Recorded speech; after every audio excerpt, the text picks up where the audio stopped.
finally then I could arrive at one small protocol, and that is working for most of the people. Because the mild cases, my assistant only treats and he gets the success. Only first remedy that is to be selected is as per the individualization. So it is very important that we must change ourselves as the time comes and challenges we face. Because the time has changed. Dr. Hahnemann has written 6th edition, no addition after that. And we are still stuck up into 200 years classical days. But these are the modern days and we must change. So that made me think, and then when I started doing, and then I see success gives you an insight that what you are doing, whether it is right or wrong. And the cure should be in the directions of Dr. Haring's laws. And that really works wonders. So that is my short experience. I'll be sharing this moment we start on this conversation and the webinar.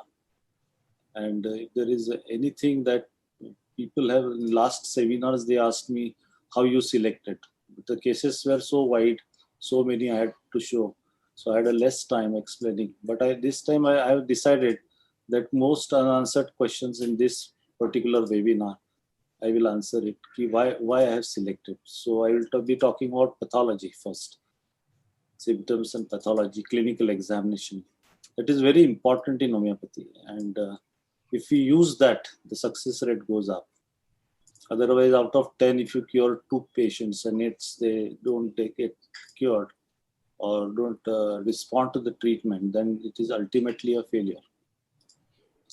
And we always put cases that we have succeeded.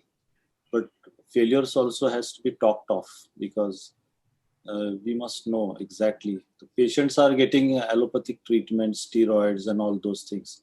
So whenever these things are to be treated together, then it becomes difficult, because your vital force is already affected and it is not showing the characteristic symptoms. So what symptoms you get is all of pathology symptoms, general symptoms. So how to select from that is a big task. And that task, we need to do it very diligently to see that the cases they respond properly in a faster time, because the time is very short. If you lose one day, the patient deteriorates the next day. And therefore, it is very important to think over this and act fast, quickly, and rationally.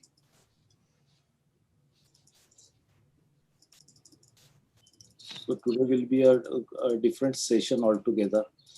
And integration is also important. I do not know whether the integrated approach is allowed in UAE. Is it allowed? No, doctor. Actually, we are not supposed to treat COVID cases here. Only we are now looking only post-COVID cases only.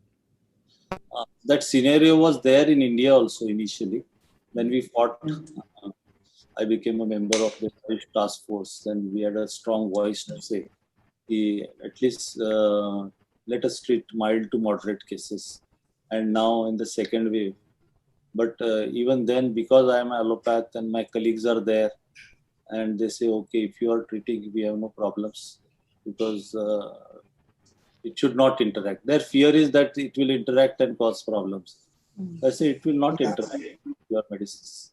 But on the contrary, it will help allopathy to improve the patients very nicely. And there should be the single motto, to cure the sick. And we should not fight between the pathies. All pathies are good, but particularly homeopathy, when it is combined with allopathy, the results are much more better and faster. Sometimes because of steroids, we have to face problems, because steroids causes less response of homeopathy. Therefore, repetition is required. So we forget, if you don't do proper repetitions, then again the case deteriorates. And that is how I learned from failures, that what should be done and how we should act.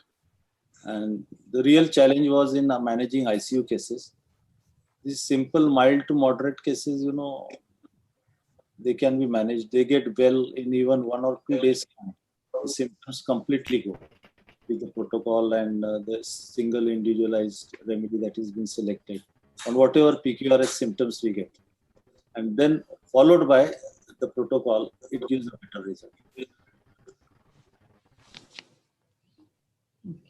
Dr. Vinita, should we start? It's what's the time? Yeah. It's 2 o'clock. 2:01. Let's give them 2 minutes, then we can start.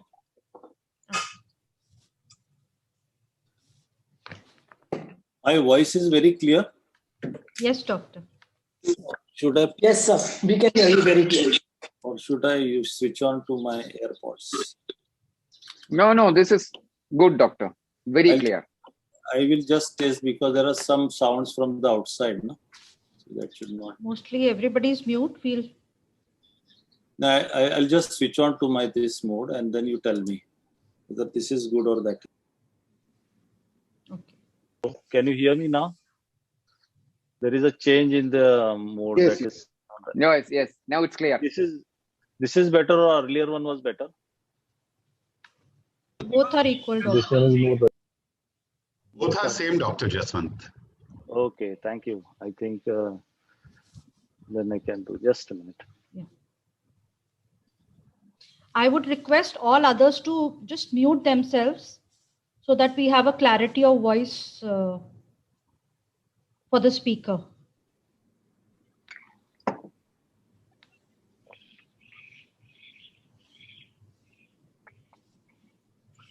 I think in India there is a problem that the message that went was 2 p.m.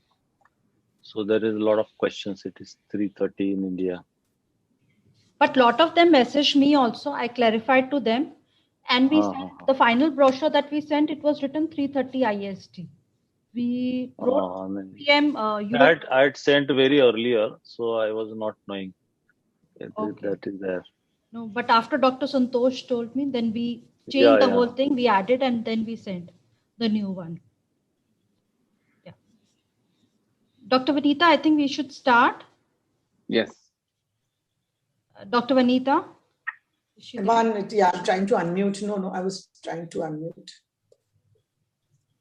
Yeah. I think we can start. Okay, I will mute all Yes, right Dr. now. I'm going to mute all right now, and I will unmute. The speakers can unmute as and when they are speaking. Yeah. Okay, yeah.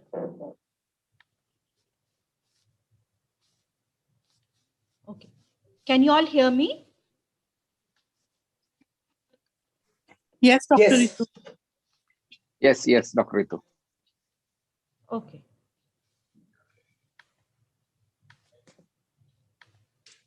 One minute. Good afternoon, everyone. A warm welcome to each one of you present today. We are happy to connect with you. You can hear all of you? Yeah. Yes, ma'am. Okay. So a warm welcome to each one of you today. We are happy to connect with you all once again after a short break after Dr. Henneman's birthday celebration in April this year. So we look forward to an amazing evening with our speakers for today. I would request Dr. Santosh to take charge of the webinar now. Thank you so much. Dr. Santosh, please take over. Please unmute yourself and then you can. Yes. Thank you, Dr. Ritu. Good afternoon to all who has participated in this webinar. Before starting, we will just brief the history of homeopathy Middle East. We homeopaths from Abu Dhabi and Al Ain started a study group in 2009 with the initiative of Ultramed, who was the main dealer of DHU in this region, and continue the educational activity based in Abu Dhabi for nearly 5 years. Later on, we moved to Dubai by around 2014 including all the entire homeopaths from UAE, and continue the CME classes till last year. As homeopathy is existing in other regions of the Middle East, like Oman, Bahrain, Saudi Arabia, Qatar, we continue spreading our wings all over this region, and hence come up with the name Homeopathy Middle East with the following mission. The first mission is learning never ends. Our vision is to improve the quality of our doctors who is practicing in this region, both in their knowledge and practical, by conducting regular CME programs, interactive sections with several doctors, workshops, and practical sessions. And the second mission is to transfer this beautiful science to all the community within the Middle East. I hope in the future, we all from the Middle East will join and share their experience and knowledge with all of us. Today, we have the moderator from Oman, Dr. Deepak Sharma. Oman is the first country in this region which recognizes homeopathic system of medicine, and Dr. Deepak Sharma was practicing as the senior most consultant from Oman, and he played a pivotal role in introducing and popularizing homeopathy in this region. Considering his services in healthcare, he has been bestowed with Pride of Middle East Award in 2019. I heartily welcome Dr. Deepak Sharma to moderate this session. Dr. Deepak Sharma, now the dais is yours.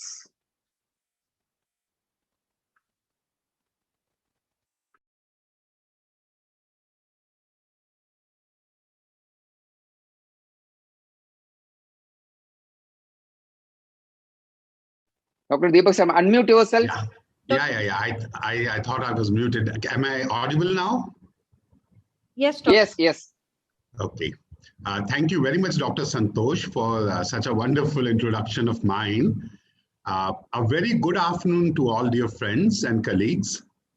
On behalf of Homeopathy Middle East, it's a great privilege for me to introduce our speakers today. Our first speaker, Dr. Jaswant Patil, is a well-known physician and homeopath, popular for his integrated approach in treatment of his patients and for his educative sessions in various seminars, now especially related to COVID-19. Dr. Jaswant Patil is a medical professional with expertise in cardiology and chest diseases with more than 35 years of experience. His professional life today is all about integrating treatments such as homeopathy, allopathy, and other alternative therapies with the sole aim to provide holistic treatment and generating superior results. After completing his MBBS from Grant Medical College, Mumbai in 1982, he worked as a resident in Department of Cardiology and managed ICU for general and heart emergencies in Jaslok Hospital and in Sir H.N. Hospital, Mumbai, Maharashtra. And then between 1984 to 87, as chief resident and in charge of intensive respiratory care unit and handling additional charge of fiber optic bronchoscopy department at KEM Hospital. After his MD in chest from Seth GS Medical College, Mumbai in 1987, he worked at multiple posts in KEM Hospital, which includes lecturer of respiratory medicine involving training MD chest residents, research officer at Environment and Air Pollution Survey Department of Mumbai. Here, he assisted the HOD of respiratory medicine in treating victims of Bhopal gas poisoning and wrote several articles. He was an honorary TB expert at Sivri TB Hospital and also worked in R.N. Cooper Hospital as registrar in Intensive Coronary Care Unit. In 1992, he started his own Deep Ganga Nursing Home and ICU at Jalgaon, Maharashtra, which was an advanced nursing home for intensive care management involving respiratory and cardiac diseases. He introduced temporary heart pacemaker implantation in Khandesh region and consulted on cases involving cardiogenic shock, complete heart blocks, and multiple organ failure. In 2003, the seed of Deep Ganga Total Health Solutions was sown by him in Mumbai, Maharashtra, as the chairman. And today, that seed has become a beautiful loaded tree with fruits of established DG Total Healthcare Solutions with aim of treating patients with holistic approach. And Dr. Patil is working here as an integrated practitioner, bringing together homeopathy and allopathy for treating critical cases. At this center, he also provides cryotherapy, HBOT, and other alternative therapies. After Dr. Patil's exposure to homeopathy through the miraculous recovery of his ailing mother with arsenicum iodum, he decided to study homeopathy and did his BHMS from Sri Chamunda Mata Homeopathic Medical College, Jalgaon in 2012. So friends, here is Dr. Patil for you. Enjoy learning from a master. Dr. Patil, over to you. Thank you, Dr. Deepak, for so nicely introducing me. I thank you, Dr. Santosh, for giving the opportunity to talk to people in the UAE. And I'm really thankful to homeopathy for showing me the new direction in the management of the cases where there is no further recovery possible with the conventional type of medicines. My journey started with allopathy, and I was very much happy there. I was doing a roaring practice when I was already introduced by Dr. Deepak that it was a time when my mother got sick and she multi-organ failure. That was a dead end of the life. And I was waiting for her to die when IOD1 single dose made a magical recovery. And that astonished me because earlier I was a staunch opponent of homeopathy. I didn't like it because I said what these small globules will do when we are giving material doses and we are not getting results. But it was a dead end of my mother's life. And therefore, there was no other choice then. And I just opened a book presented by one of my friend who was a homeopath, and I used to always argue with him homeopathy has nothing to do with the serious cases. But I just opened, and fortunately that time the Ars Ayurvedic medicine, I was reading that, and the whole picture of my mother was seen in Kent's repertory that time, Kent's Materia Medica, and it matched. So I was not knowing how to give. I gave it with a guidance from a homeopath, just 4 or 5 globules dissolved in the water and 1 teaspoonful of that. And the way it caused the change in her, it was really astonishing. And it changed my life. I said, I have to learn this science. And God has shown me some another way where there is a deadlock when the conventional treatment comes. And from there, the journey started, and I started practicing my homeopathy along with allopathy in the nursing home. And it was a time when the serious cases in ICU were on ventilator. They used to come out fast with the complete heart block and cardiogenic shock. The pacemaker was not afforded by the patient, and I had no choice just to put him on NORADs because BP was falling down. And patient was deteriorating, and 1 dose of arnica and cactus G6C changed, and the person was fine. And I took an ECG around 12 to 14 hours later, and I found that the hyperacute changes of the infarct has come down to normal ST segment, that too without urokinase, because the patient was not affording. And I said, oh my God, the homeopathy can do wonders faster than the urokinase. This type of recovery I have not seen. I had to face the initial ECG and the immediate, otherwise no one would believe that he got an infarct. And he was discharged from the hospital in 7 days time, out of the ICU in 24 hours time. So this type of magical recovery started happening. I was using my clinical knowledge to prescribe homeopathy. I was not knowing principles of homeopathy. Then as I entered, I started attending the seminars of the stalwarts in homeopathy, trying to learn what is exactly homeopathy. Then I read books on homeopathy. Finally, from the clinical prescription, 1 prescription of allopathy and 1 dose of homeopathy were making magical wonders. And therefore, then gradually, the time came when there were a lot of complaints how allopath can practice homeopathy. So I took an official admission to the BHMS college, did my 4.5 years degree course, got my degree, and I was officially an homeopath. That time, while studying, I studied all the principles of homeopathy. I said, oh, these are the principles. And then started practicing single dose and this. But, allopathy prescription came down. Indoor become from, it was a 20-bedded indoor, and it came down to 0 to 1 admissions.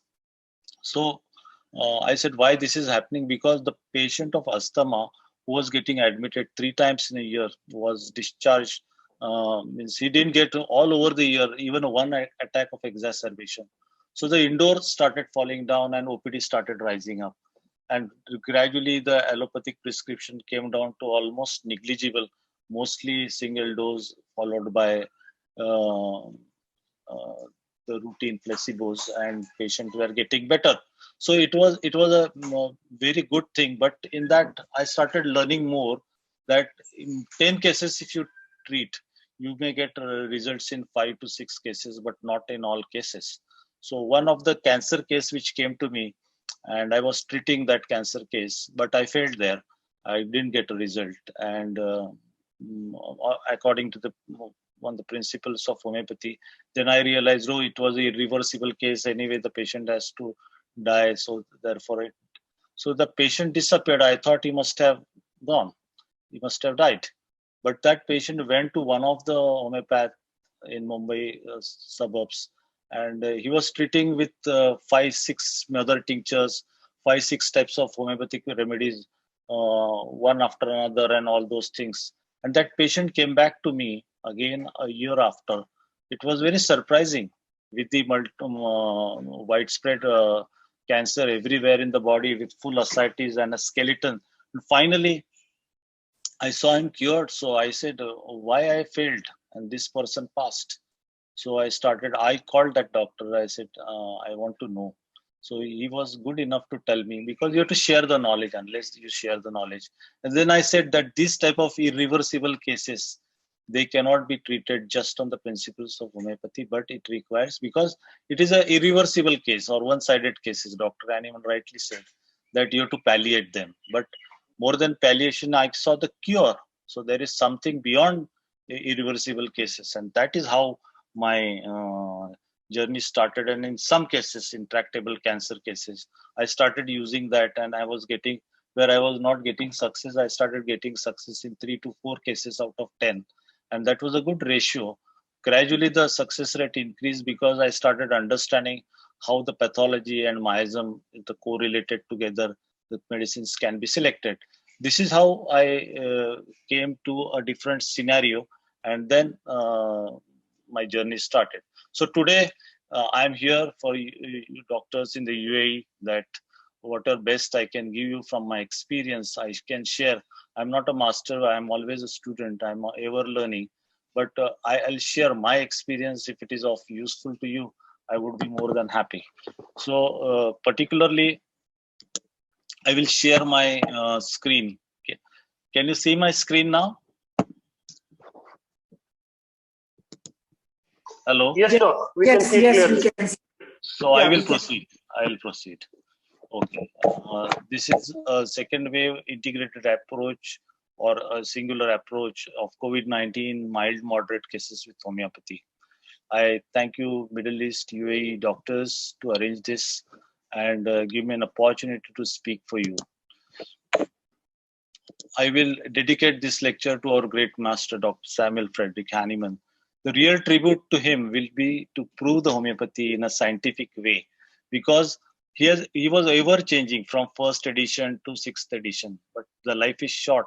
But he lived a very good life. But even one life for homeopathy is less than what is the knowledge. It's an ocean of knowledge. And therefore, we are stuck up with Dr. Hahnemann principles and the things, but we have not taken his treasure ahead of the modern times. And that is where we have been not allowed to treat the cases, because there is no modern outlook to that. It is sad when the homeopathy is so good, but even if the same principles and same things, if we present in a scientific form, I think it would be a number one system in the world, because it is really saving lives and it will make wonders in the people's life, because ultimate aim of a doctor is to cure the sick. And therefore I tribute this lecture to him. So I welcome you all, and I respect all the sciences. They are my weapons to fight against disease, to restore the health of a sick individual. And mission of the physician is to save and restore health with happiness. Happiness is very important.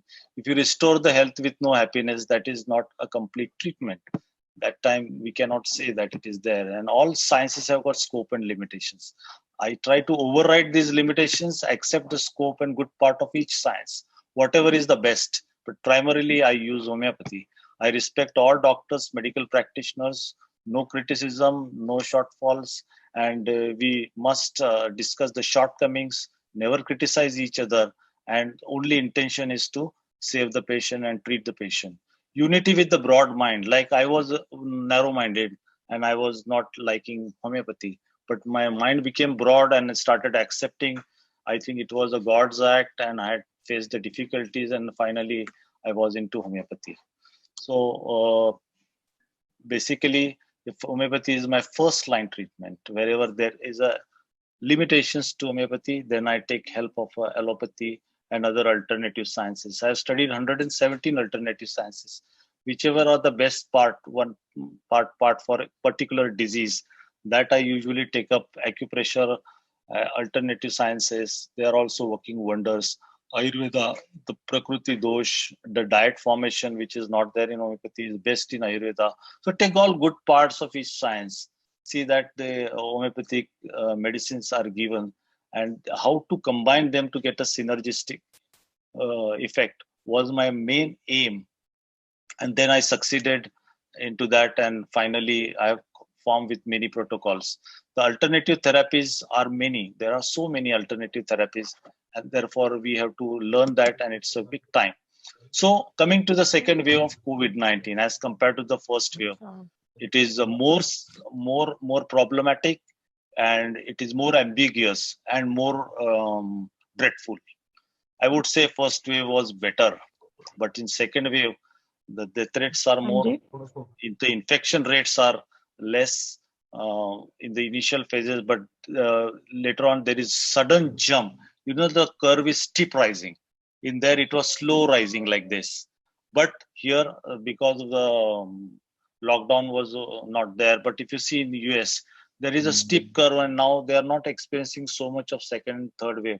There are more lockdowns. They are experiencing second wave, and third wave is more severe. We are not yet to see that. So what I would do is, whenever you get an influenza-like symptoms that appear on day one, always think first of corona rather than anything, and start homeopathic medicines, because homeopathy never treats the disease. It treats the symptoms. And if you get the symptoms, many times you see that those symptoms which were in the first wave, they're almost same, but they are coming little late. The most important was a fever. I'll talk to that of later. The onset of the medicine, if they are started, they give good results. So start with I always give on individualizing the mindset at the start of the disease. Particulars, PQRS, time of start of the fever, thirst during fever, fever with or without chilliness, and generals. So therefore, these are selected along with the protocols that I will tell you at the end. What should be the protocols after selecting this remedy? So when pathology sets in, just single dose, however well selected, will not work in such cases. That was my experience. I learned from that failure. unless you give complementary and follows well remedy as intercurrent based on miasma. Miasma is nothing but a pathology. And there are three main pathologies that I will be talking to you later. And they're same in the modern medicine, and same we call in homeopathy as a miasma. So integrated approach is the best. You see the center when it is, this is the integrated approach. Allopathy hits here, but allopathy with Ayush systems will hit here directly. Unani, Ayurveda, homeopathy, naturopathy, yoga, meditation, and all this will somewhere hit in the periphery. But the center would be proper integration. That is the need of the time, and that should be the thing that people should adopt, and the policymakers should think over this. And corona infection and COVID disease recovers naturally if managed rationally. This news was very encouraging, that even with the oxygen of 38, this 50-year-old lady fought with just the conventional line of treatment for 50 days, and she was just put on oxygen support, and she could manage to leave. So why this happened in this particular lady, why it didn't happen in all other cases, is the mind of that patient. So mind is very important, and that is what we treat in homeopathy. So we must know at the start what I have said, the particularly the mindset at the start of the disease. This is very important. Mindset has to be treated, then patient will not deteriorate and go into the cytokine storm. And what we learned from here, that mind was stable with strong willpower, and homeopathy does that. Innate immunity was good, and homeopathy improves this immunity. Irrational use of steroids, antiviral, antibiotic was not done in this patient, as the patient was poor. And this shows that more the rich you are, more you are going to get the bigger medicines, and the side effects of that will decrease the immunity, and it will not allow you to recover. So in one of the COVID center, who is the head of that, he talked to me during shortage of remdesivir, that their threats has declined significantly. It was just an observation. We do not know. And the solidarity trial in 30 countries have shown on 11,000 patients that remdesivir and all those were nothing more than a placebo effect. So of course, a placebo effects makes the mind strong, that, oh, I got this costly medicine, so I'm going to survive. That faith, that thing causes a good improvement in that patient. So anyway, that is a different, and this infection particularly causes psychosis, anxiety, phobia, affective disturbances, depression, and this is all important that we need to treat. And the dysfunction of NMDAR, N-methyl deasparate receptors related neurotransmission leads to the cognitive impairment and behavior. So, these are very important, and therefore the neurotoxicity and neurotrophic effects that needs to be taken care of. And that is very good in our homeopathy when we think of particularly the rubrics and this taken into the emaciation and all that. Glutamate is the most abundant amino acid neurotransmission in the mammalian brain. Give glutamate-rich food, increase oxidative stress, also contributes to the aging process and neurodegenerative diseases.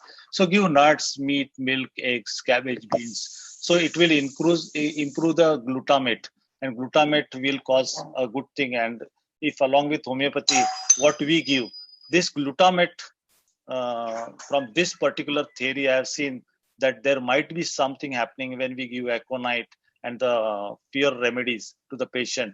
The glutamate, whatever you are consuming, that gets more absorbed properly, and we get into the mind that is controlled. Dr. Patil, sorry to interrupt. Yeah.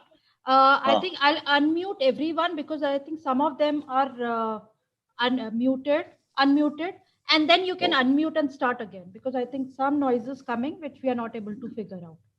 Okay. I'll just do that.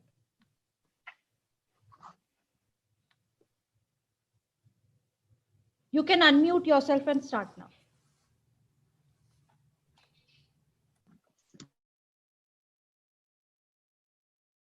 You're still unmuted, still muted. Acha, now it's okay. Now it is. Yeah, okay. So the mind is a prime when dealing with the COVID. Fear of death, fear of losing money, fear of fatal end of the disease, anxiety for the family, and all these things. They usually cause a big problem into the final outcome of the patients, and this needs to be addressed very nicely. So particularly once the mind is taken into a control, then we should go to the cardinal symptoms of the second wave. There is a long duration of illness. Previously 8, 9, 10 days, 12 days over. Now it goes for about 18 days to 30 days. So this is a change in the second wave. Atypical presentation. They are not getting sometimes no fever or mild fever or small cold. And these people are the real people who come into a problem because they are not checking their oxygen. So, and the third one is an intractable fever and the hypoxia that comes after the fever. Many times it is not seen during the fever. Earlier it was seen during the fever, and that time arsenic was working wonders. And diarrhea is another thing. So after diarrhea, we say the body is exteriorized, so we are not afraid. But still, the illness shifts to the lungs, and it is called as metastasis. And there, ibrotenum works wonders. 200 dose repeated 3 times in a day till the time we get a good results. So more severe form of COVID pneumonia is seen this time, and thromboembolic complications are more. Sudden deaths due to pulmonary embolism, myocardial infarction, arrhythmias, and cardiac arrest we are seeing. From one of the hospital where my previous assistant was working, she called me, sir, people are dying. They are going to the bathroom and they collapse and they die. No way we can resuscitate them.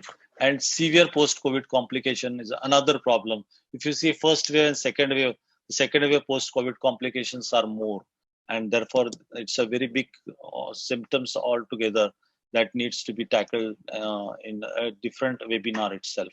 So the blood clot symptoms, what you will get. Breathlessness, usually we get breathlessness, but here the breathlessness comes sudden. So the suddenness, when it comes within minutes, you always think of blood clots. There is always a chest pain because these small they which are going can block your coronary arteries and give rise to this. Pain in the limb and pain on pressing the limbs. You see that there is a thrombosis started formation. So this clinical examination one has to do. Red spot, bruise mark around the injuries, another indication that patient may go into the blood clot. And persistent abdominal pain, because you know there is ischemia. Ischemia of the intestine will give the persistent abdominal pain, because the more important part in the COVID case is inflammation of the blood vessels. Seizures for the first time, no one has heard, but there is some coryza and he gets a seizure. That is also a COVID presentation. Severe persistent headache with or without vomiting. Not responding to any, even if you give upatropine perforatin, which gives magical result, patient is not responding. Weakness or paralysis and numbness in the limbs. Persistent vomiting without any obvious reason.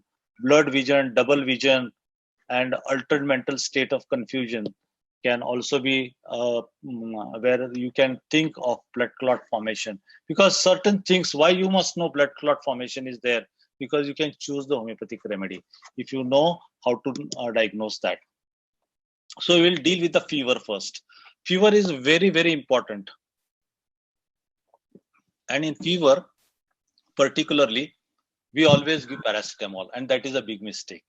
You know, Hippocrates, father of medicine, once upon said that God give me the power to produce fever so that I can cure all diseases. And today we say, God give me some medicine, I can bring down the fever fast. Bringing down fever fast is a wrong thing. And you are hampering with nature's mechanism of cure. So, you know, I took this from a textbook of allopathy. What is a normal fever? So they have mentioned up to 100.4. Now, the parameters like blood sugar levels earlier and today, they are totally different, because we are with changing time, changing the parameters. I do not know why. So that large number of people come into the diabetic this. Same way the fever concepts have changed. So we take 98.8 as above that is a fever. But you see, when I was looking at the old books, textbooks of allopathy of mine, and I say mild to moderate grade fever 100.5 to 100.2.2. Now this 102.2 is that is a limit where I am not bothered. I've seen people come to 102.4 at the most, and the fever never rises above. And if you don't interfere, this fever gradually comes down. Every day by 1 degree it falls. Even if you are allowing the patient to heal on their own, finally on 4th day it is 9900 and patient gets better. So what is high grade fever? High grade is 104, but for 101 we say high grade. So we have a wrong concept of the fever. Hyperpyrexia is above 106. Hardly anyone can see in this age. So what are the benefits of fever? It increases the WBC. It flags the viral proteins so that the macrophages can identify and kill them. It has a thermostatic action on viral replication. It increases the blood oxygen and blood flow, and it stimulates endocrine and immune system to fight the infection. Fever up to 104 is safe, but those who have got brain problems, those who are sensitive, we should not attempt that because fever should not cause a problem, and therefore in such cases paracetamol is indicated. In my practical experience, I've seen that it does not cross beyond 102.4, but we should be patient and we should believe in nature's law, and you should have a confidence, and you should keep on monitoring that patient, because doctor doesn't want a headache, patient wants fever to come down, take paracetamol 3 times a day is an irrational prescription even by allopathy. So the most important thing of the main symptoms that I have discussed, then we come to the clinical examination, which is very important. But usually in homeopathy, people forget to do the clinical examination. Red eyes indicate that vessels are getting involved. And particularly in earlier first wave, we were seeing many corona patients with the red eyes.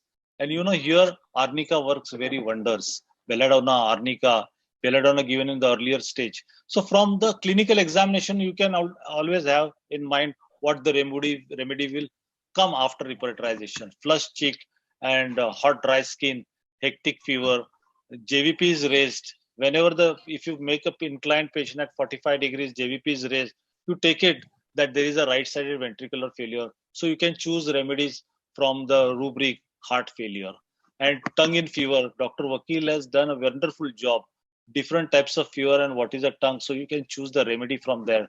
Pulse, pulse is very important, because in COVID pneumonia particularly, when pulse crosses above 120, I always think it is a veratrum viridi, because it is given one single rubric, pulse very frequent in pneumonia.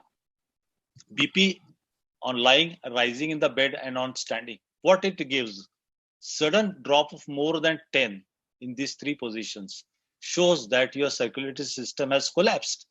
And again here, what veratrum viridi has a great role. Breath sounds. The breath sounds are very harsh, and that goes into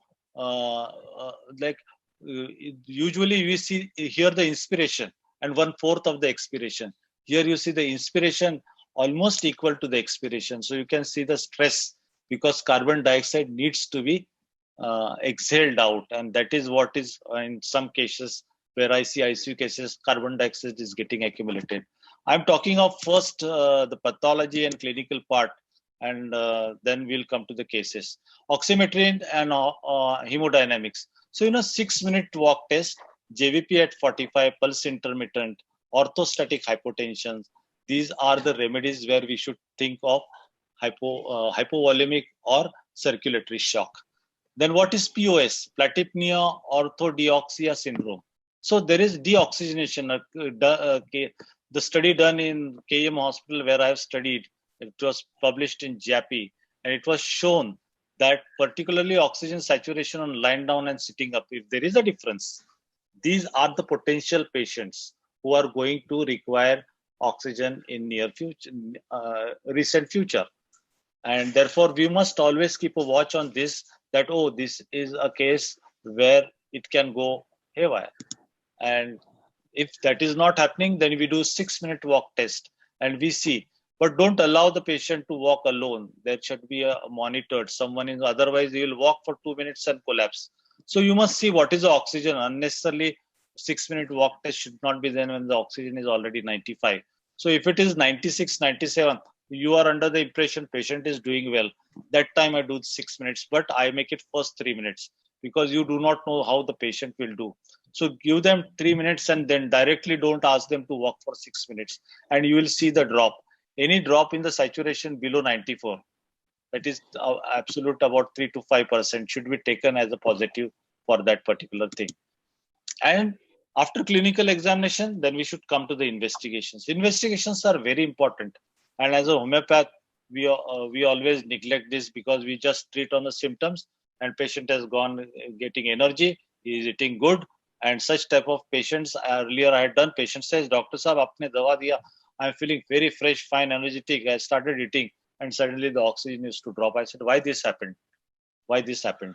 And then I started learning from the failures. And therefore I changed my strategy, because first I'm a clinician and then a homeopath. So, these things are very important. Lung complications, you must know what are the lung complications. The lung fibrosis, pulmonary thromboembolism, bronchitis, cor pulmonale, CCF, pulmonary hypertension, COPD, pleuritis, bronchiectasis, and lung abscess are rare. But you must study this, so that what are the clinical signs and symptoms while giving the remedies. If you keep observation on such patients, these patients will not land into emergencies, and then homeopathy will be blamed, because we are just negligent about this, and then when problem comes, the homeopathy is blamed. So basically, I have talked about this. Then now let me come to a pathology. What is pathology? Pathology is nothing but the miasm. Now, bronchopneumonia is a pathology in the catarrhal infection affecting the air cells of the various lobules of the lungs. This form of pneumonia is due to invasion of air cells by the continuity of obstruction of bronchioles and inhalation of irritating secretions. But here there are inner secretions which are irritating, that is leaking out from the blood vessels. So the blood vessels, they leak out, and therefore the toxins, toxic materials that is coming into the lungs causes alveolitis and interstitial inflammation. So in the previously existing bronchial tubes, if there is anything, the pathology is more severe. So I took this one particular from a journal, dual energy CT scan we call it. So where it has been shown that there is a perivascular ground glass appearance. So the vessels are involved, if you see. Then there is a thrombosis in the pulmonary artery. Right lower lobe is more involved. Then extensive perfusion defects and RV dysfunctions. Sometimes it is seen in the left lower lobe also, as per our homeopathy, because we have known that there are different rubrics for the lobes affection also. So this clinical part in homeopathy, if you are taking care and then give according to the principles of homeopathy, the results would be marvelous. So what I say, miasm is nothing but a pathology. Anti-miasmatic is giving anti-pathology, and that is what the protocols that are formed are working. The three main miasmas, SORA. SORA means disturbance of physiology, biochemistry, immunology. I try to put it into a modern scientific language so that, those who are non-homeopaths, they should also understand what do you mean by SORA. And auto-regulation of all 1, 2, and 3 is called as a vital force. We always talk of vital force. The modern science doctor will show me your vital force. So we can't show, we cannot describe. So this is the vital force. And this particular vital force, I'll give one example, a case in the ICU where he was on a ventilator and there was a septic shock. And finally the BP was 70, 80, and he was put on NORADs that started increasing from 5 to 6 to 18 NORADs. And one dose of Camphora 30 improved the BP to so much that the BP directly came to, you will not believe, it was 160 by 138. Immediately the NORADs were reduced. Finally, the patient was maintained on without NORADs within 4 or 5 hours. And next day, the patient was shifted from mechanical ventilator to the BiPAP. And this is a recovery that I've seen when the fight. That time I understood what is a vital force, because Camphora balances physiology, biochemistry, and immunology. Into our Indian Vedic systems, they use Kapur Arti. And now I can correlate, because I've studied all the sciences, how these are interconnected, and everyone is talking in a different language. The base is same and substance is the same. What is psychosis? Means hyper or hypofunctions of the glands, cells, tissues. So physiology, biochemistry, and immunology. Here also hyper and hypofunction goes in psychosis. But because this psychosis word is used, that baffles the modern science doctors. What is psychosis? Because they think of PSY, and here it is SYCO. So what is syphilis? They only know one disease, but here it means destruction of physiology, biochemistry, and immunology, functions of the gland, cell tissues, leading to the death of the tissues. That is syphilis. That is a destruction. So the different pathologies are the mixtures of permutation and combination of head miasm, and that is pathology. The restoration of health is incomplete unless the treatment is anti-miasmatic. That is what is being said by our master, Dr. Hahnemann.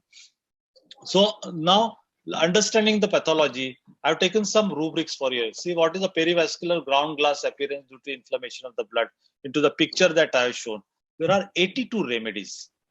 Basically that has worked for me in the COVID times is antimtat, arnica, arsenic, baryta carb in some cases, not in all cases, 1 or 2 cases, belladonna, bryonia. So I put them in sulfur, veratrum V, and vipera whenever there is. Pulsatilla comes as a head remedy of constitution in many cases. Nitram sulf in the damp weather when the patient gets more into complications. Kali carbs when there is a heart failure. Ferrum phos when there is a rise in the ferritin levels in the blood, and the phosphorus is coming as a main remedy. But I'm afraid of phosphorus because sometimes when you give phosphorus and vital force is not good, it doesn't do good, and therefore I select the drug ferrum phos. Then second is thrombosis. There are 25 remedies been given, but if you give just one remedy and not giving the individualized remedy, then patient will improve in one aspect and deteriorate in another aspect. So we call that as a suppression. But we should know the whole thing, what is happening in the patient. So the fear of suppression will go from your mind. So the extensive perfusion defects that happen causes fall in the oxygen. So there are adjacent alveoli got a small openings called as pores of Kohn. And then when they get jammed, because they allow the collateral airflow equalization of pressure between the alveoli, and therefore we need something that will stop this blocking of these pores of Kohn, and that is bryonia. And then comes after that is the alveolar that gets type 1 pneumocytes, very thin line of alveoli, and type 2 pneumocyte that secrete DPPT surfactant to decrease the alveolar surface tension, that gets affected. And this is a time when the oxygen starts falling down. So before this, when we use bryonia, it gives wonders, and it is very, very important, and that we have to take into this consideration. Alveolar macrophages, they come into action. The alveolar dead space increase the total physiology dead space, and therefore the VQ ratio, ventilation perfusion ratio, falls down, and that is another cause of fall of oxygen. And hypoxemia that results into this reduced PaO2. Here, this particular stage is a stage when I always think of Carbovage. When this stage comes, Carbovage has done wonders. I will show in the cases ahead. Inflammation of lung in the stage 1. So, when there is a pleuropneumonia, if you see the early CT scan of the people who have done very early CT scan, you see the periphery is involved, where slight involvement of, but then why they are not getting pleural pain? Because of the ACE2 receptor inhibition action of the virus itself. And therefore we are baffled and we do not know what is happening. Here particularly antimtat and bryonia, but bryonia is the first remedy. But when the role of bryonia gets over, the antimtat starts. There is sometimes a mixed picture. You can see bryonia also and antimtat. There you can use both. Otherwise use only one. And camphora is when the vital force is low down. Heparsulf, iodum, kali iode. This heparsulf I am using rampantly because secondary infection gets controlled. Lachesis is very important in the initial stage, but when D-dimer starts rising down, that time lachesis is not working. That I have seen. That time Prot-H works, and therefore Rustox works whenever there is a initial stage, whenever there is a lung flu and patient is not responding. The fever responds to Rustox. When it has crossed that stage, then it will not respond to Rustox, and it will respond to APs, particularly in COVID cases. And then you see tuberculinum in one of the cases where I was giving my protocol and everything, a patient was not responding. One dose of 200 tuberculinum. Suddenly, within 24 hours, patient recovered fine, and fever started dropping immediately within 1 hour. So the fever should drop within 1 hour, naturally without paracetamol. that is the right treatment that I always look into. So then comes the stage 2. There are so many medicines in stage 2. So because it has advanced, now here the pore of Cons getting blocked. All these remedies, they are working. Particularly the Chelidonium works in the hepatization stage, very good. Ferrum Phos has given wonderful results in such stage. Because if you see so many remedies, you will be getting lost. But I have marked some as red and blue because these are the remedies that has given me good results, and therefore one can think of this. Inflammation of in stage 3, then it comes to stage 3 where hepatization has started, and it goes into a neglected pneumonia. So stage 3 and stage 4, if you see neglected pneumonia, the remedies, they decrease to 31. The good people, doctors in homeopathy, they have put all these things together with their experience, and I thank to them, because being a clinician, these rubrics help me a lot, because you must know what is the sphere of the remedy that you have selected. If you have selected the remedy which has no sphere of action on lungs and inflammation, then things don't work. That works only in chronic cases where you select as per the mind and don't think of a pathology. There you may get a result, but the percentage of result and success rate is not that good when you think in this particular clinical angle. So the clinical touch is very important. During Dr. Hahnemann's time, there was no microscope, no CT scan, no sonography machines. And if he would have he would have left the modern science as a legacy for us. And now it is our duty to take if it is a real tribute to Dr. Hahnemann, just don't fight with what are the things that are going on, but try to be more modern, and modern thinking will bring this. So the interstitial fibrosis, this is a very difficult, and I didn't find much rubrics about this. So what I did, I tried to show you earlier that kidney fibrosis. So take some remedies which has got action on the lungs, select those, then that will help. Thrombosis, inflammation of lung, interstitial fibrosis, and inflammation of these are the 4 A, B, C, D. If you remember this and know your remedies fitting into this, what the patient is. If there is thrombosis, D-dimer will tell you. Inflammation of the lungs, CRP is there. Interstitial fibrosis, CRP is there. Then damage of the lung tissue, LDH is there. Inflammation of blood vessels, again CRP, IL-6. IL-6 causes increase of the IL-6, means there is a cytokine storm. There you have to take first rubric, inflammation of blood vessels, and then select as per the homeopathic principle the remedy from that, and you will get a better results. So interstitial fibrosis in lung, chronic, R-Syote, carcinosin, but except for R-Syote, other things have not worked here. The inflammation of kidney, interstitial. So I thought I tried to take these remedies, but I didn't find more except for the Chininum sulf, Ferrum Met. Ferrum Met works wonders in post-COVID fibrosis, and Mercor, where it is indicated, that also works into this. Then particularly if there is an interstitial fibrosis and still the CRP is high, then sanguinaria can work good. And if there is affection of the interstitial fibrosis with some mental things, and patient is exhausted because 30 days he's staying in the hospital, his brain gets affected, Zincum picricum works much more better.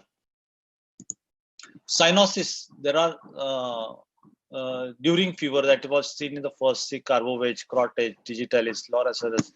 These are the things which have been given by our masters. Circulatory system, heart cyanosis, we have got 24 remedies. And out of that, now when to select Loraceros? This is how you have to think. I would select Loraceros if there is a accompanying right-sided or left ventricular failure, or there is a signs of pulmonary edema. There is just inflammation and cyanosis, Restox will work. If there is a thrombosis, Lacasis will work. If there is a mindset as well as the fever rises, the oxygen drops, arsenic will work. If there are RALs, crepitations more, antim-tart will work. So you know how to select from this particularly, and then match into your the symptoms that you take. But many times you don't get classical symptoms in this. Sensation and complaints in general. So, see Camphora, Lacasis, Hyoscyamus, Veratrum B, they've been marked, underlined. And opium I have not used because in such cases I'm using more of an aconite that gives much more better results. If there is a fear factor is strong, if there is very suddenness, belladonna works. So this is how we have to go ahead. And now we start with the case number 1.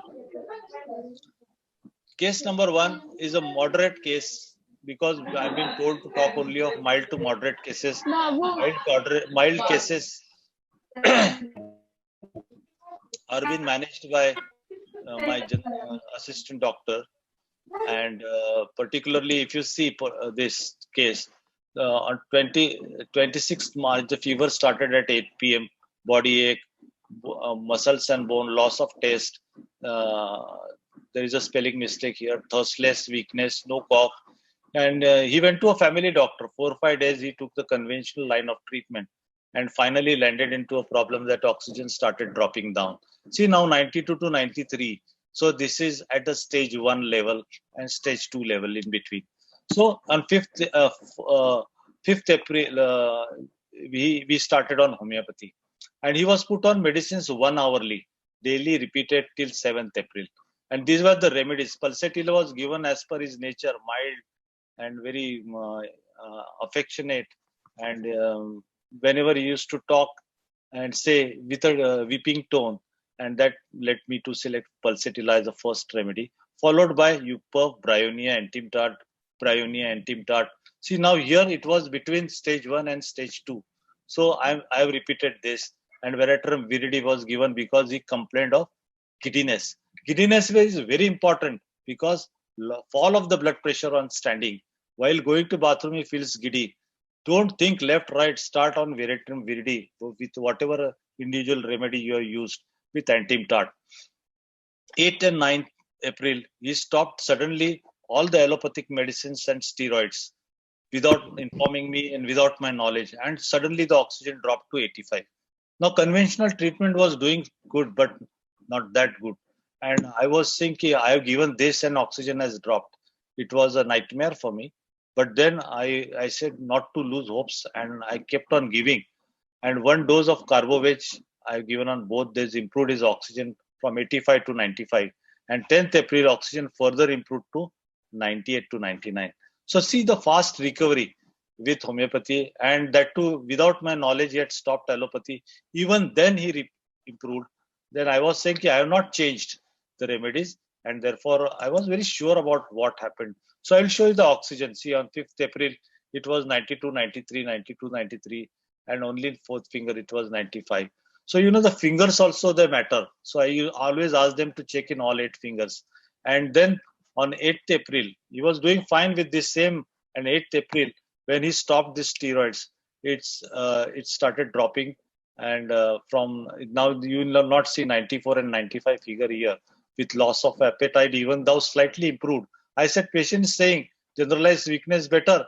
So I would be happy my remedy is working. And here is where we fail. And after Carbovage also, it didn't improve so much, but it was stabilized, not dropping down further. So here you have to analyze. Otherwise, here it has become 90, 88. So I would say, oh, this Carbovage is also not working. No, wait, because it is not dropping with that speed now.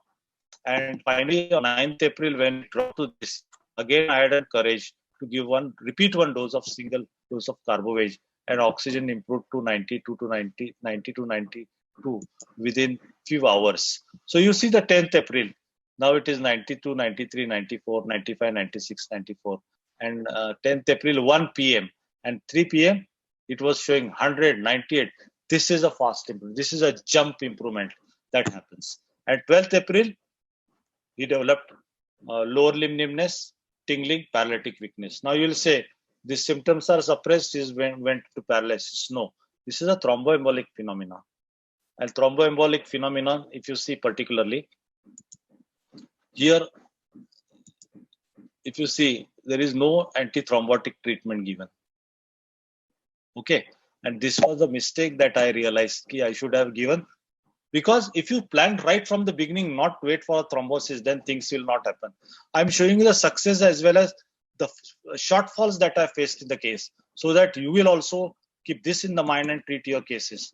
So 10th April, 12th April, this finally, at that time, I gave him Epis 30 to reduce the brain edema, Arnica 30 to remove the clots, Lachesis 30 to improve the thrombosis as well as blood vessels affection, and Stramonium was given because the mental state of fear was there at that time.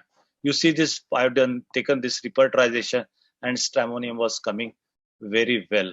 Okay, and therefore after that the oxygen improved from 98, 90. These are his handwriting, so I've just taken from the WhatsApp and put it here.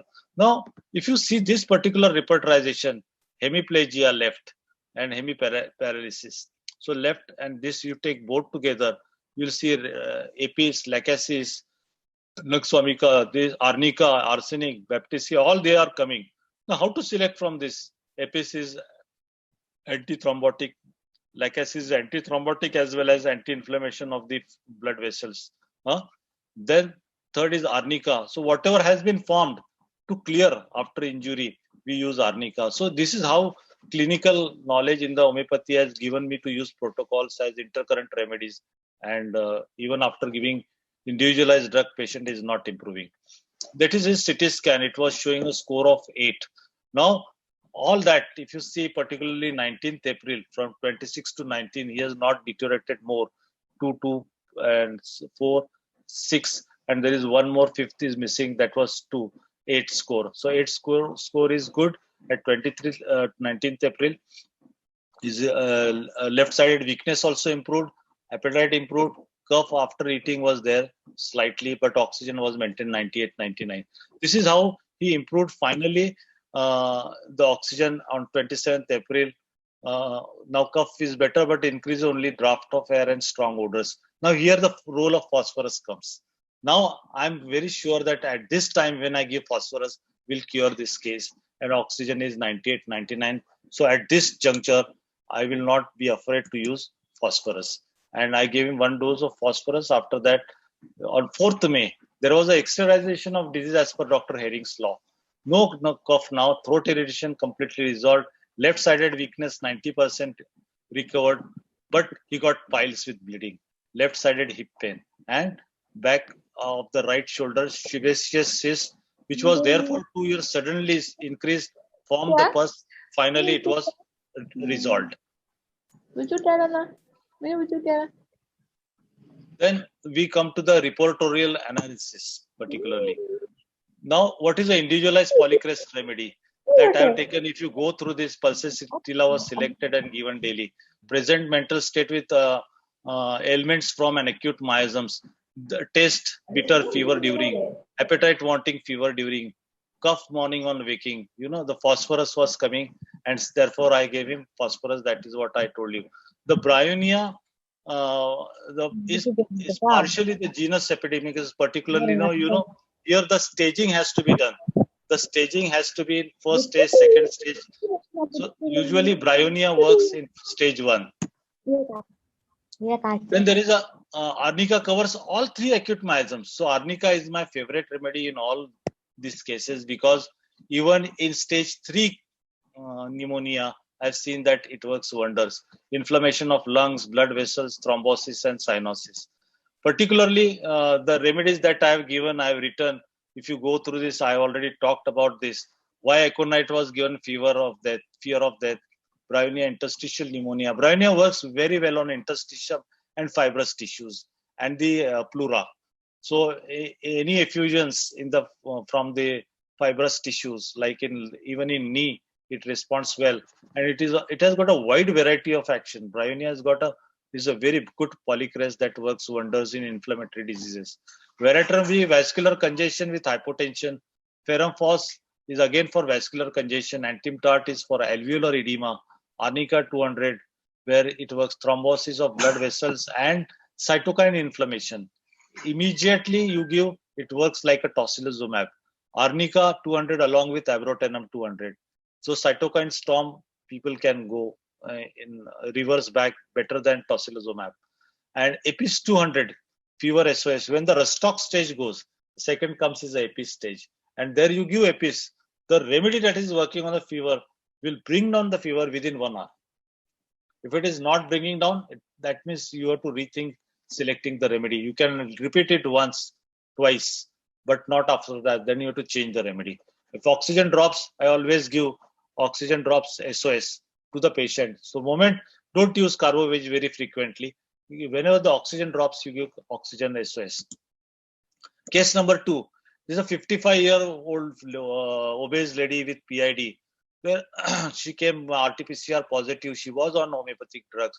But what was the difference? All family members, 5 family members, and she also developed, but all of them were getting symptoms. She was getting hardly any symptoms. So that is the beauty of homeopathic remedy, because that has improved her immunity. Though it couldn't protect her, RT-PCR was positive. She got a simple cold, no loss of taste, no cough, nothing in the initial stages. Because I always give with every of my chronic patient, Arsalp 200 1 dose and Kalimich 200 to be taken whenever the influenza-like symptoms they start. Most of the time, till they get in contact with it within a day, the things don't deteriorate so fast further. So, stitch in time saves 9. So the time is very important, and you have to act proactively. You have to think the patient may get that time, he may not contact me. And when he will come to me in a deteriorated stage, it will be all the more difficult for me to handle this case. So anticipating and then working gives the better results. Treatment given was constitutional. Again, she was already on that. Merck Salt 30 as an anti-miasmatic. In the initial stages, I use Merck Salt. First, mild cases. They work wonders. Once it goes to second and third stage, then many times it doesn't work or it may cause problems. So you have to give only in the stage 1. It works miraculous in mild cases. Merck Salt, Ceparsal, Bryonia, Arsenic Alb, Arnica, Upper, Apis. Rustox or Apis, between 2. But in this case, Apis was fitting in more, so I chose Apis. And particularly the patient, most 80 to 90% cases of mild get resolved with this. First should be the constitutional. And why these remedies were selected? The repertorization itself shows. See the thrombosis I take, Apis and arsenic is coming. So all these remedies, if there was a heart, I would select Kalicarb also. But if the Kalicarb is not covering thrombosis, it has to be used as an intercurrent. And arsenic covers majority of symptoms in COVID. Apis covers acute miasm and inflammation, which resolved the fever in particularly this case. Heparsal was selected because it is antibacterial, antiviral. And usually the typical of Heparsal fever starts at 4 p.m. or in the evening, last whole night. This is a very typical picture of fever, COVID fever. And many times, 80 to 90% of the cases, this has helped me.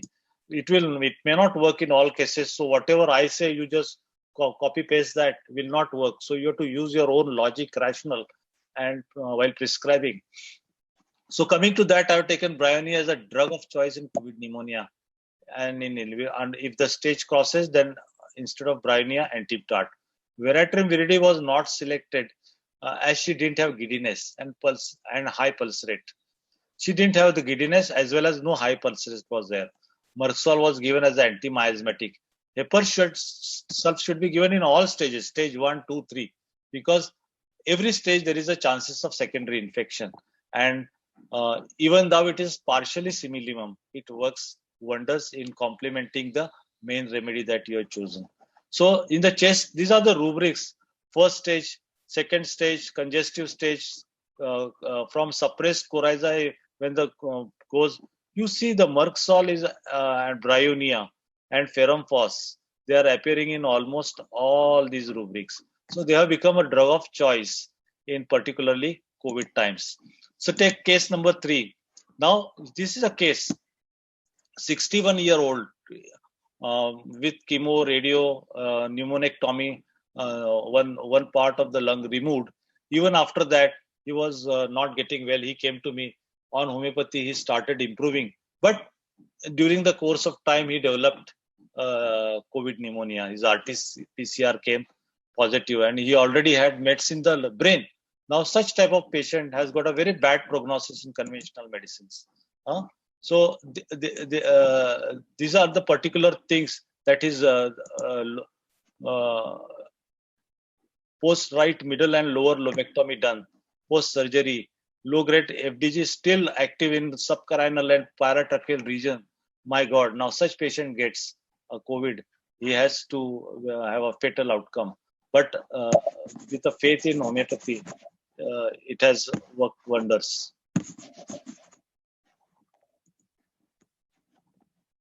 Then comes to this particular 61-year was, see, RT-PCR has come positive on 6 March. CRP was 22. I started from day one of these treatments with the standard protocol of Merxol, Heparsol, followed by Arnica. Only Veratrum Viridi was not added. I usually add when patient says giddiness, or there is a fall of blood pressure in lying and standing.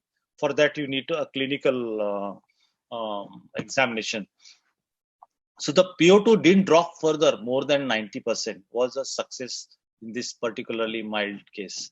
But you know, the first stage, I'll show you now, the next, his first MRI done on 7th March. There was no pneumonia in this. And this was done by me on 16th March. It showed only the score of 4 to 5 out of 25. So now here, what was expected from 7 to 16 March, would have gone into more severe damage, 18, 20, 24 CT score. Now, patient was fine. He was hale and hearty. I was talking to him. He says, I'm not feeling any problems. And then from 90 oxygen, when we started giving the remedies, these were the remedies. And you see, the 8th March, it was 98, 97, 95. It started. So here where I was disturbed, am I doing something wrong or I'm not giving proper remedies? But looking to his other status, I said, let me wait for 1 day, because here, again, if you wait, if you have a good clinical acumen, then only you have to wait. Otherwise, you can't wait. But I was seeing his general conditions and general things that were good. So I took a chance. Finally, it settled down to 95, 95, 95, 95. So I was taking, I was silent and I was relaxed that he's not deteriorating is a good thing. Then 17 March, you know, when he got giddiness, he started getting vertigo. I added Veratrum Viridi. And from there, 96, 96, 97. Now, I always think now from this particularly, if you see 11th March, I added this Veratrum Viridi prescription. So 11, 12, 15. Veratrum Viridi should have been in the first, earlier days would have prevented. That is a question of doubt in my mind. But always we learn from the mistakes, trial and error methods to find out, because COVID is something that is baffling the whole world. He's a man after that. See, now he's with meds in the adrenal gland, he's meds in the brain. And see, this is a Marathi, so you will not understand. But from the face you can see.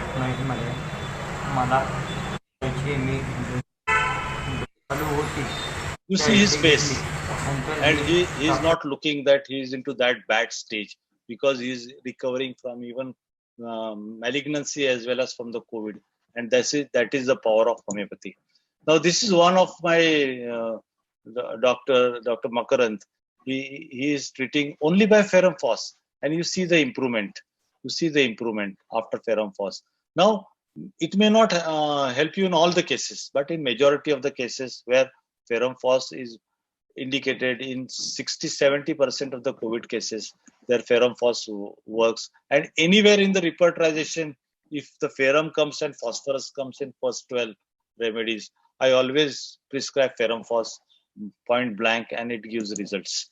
So case number 5, where this particular patient was not getting, their shortage of bed, oxygen was out of stock.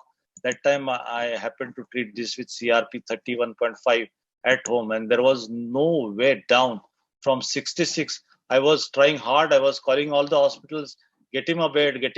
Till that time, I was monitoring him and giving Aconite, Heparsol, Bryonia, and Tibdart. Now here I'm using both. You know, see, Carbovage, Ferrum Phos, Carbovage, Veratrum Viridi, Arnica, Aconite. There was a lot of fear that my oxygen is dropping. I'm not getting admission. I may die. So gradually from 29th on the 30th, it came to stabilize to 76, and 31/3 it was 82. This is own from the mobile messages. I always take the data what has been provided. So 1/4, you see, then finally it started improving. It came to 95% on 6/5. And finally, this was the thing. The poor man needs a lot of.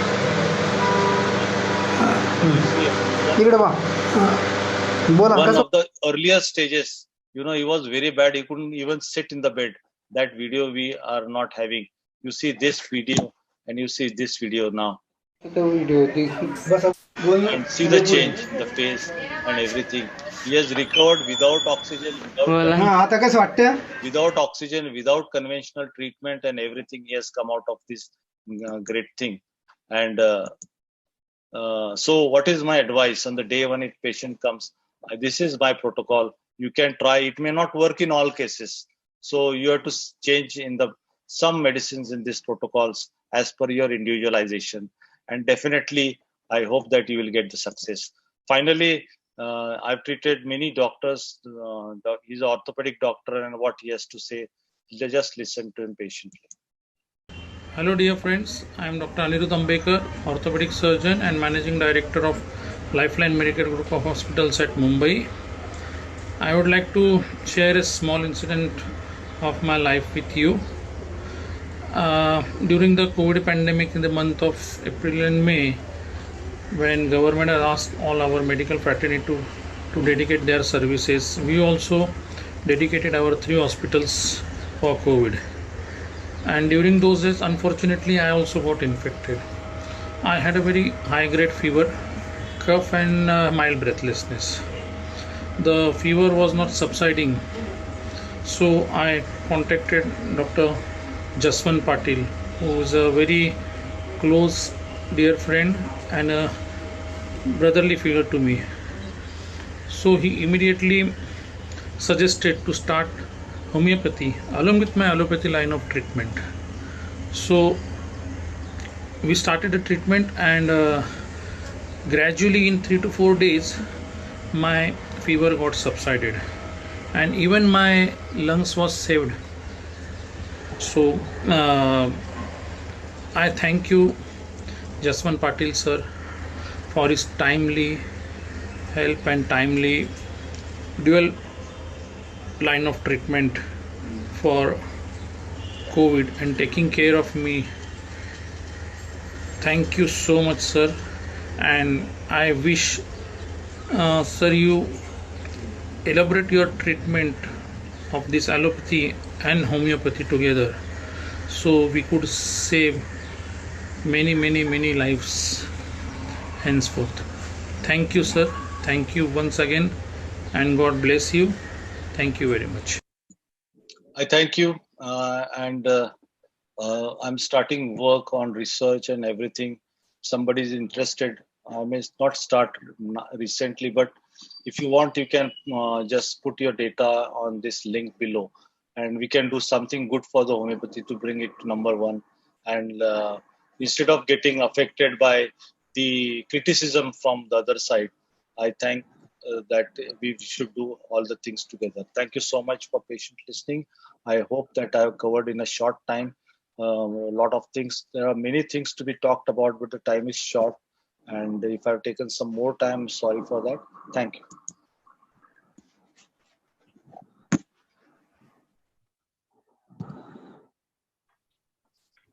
Thank you very much, Dr. Jaswant Patil. That was an eye-opener and beautifully compiled presentation. In short time, you have conveyed a lot.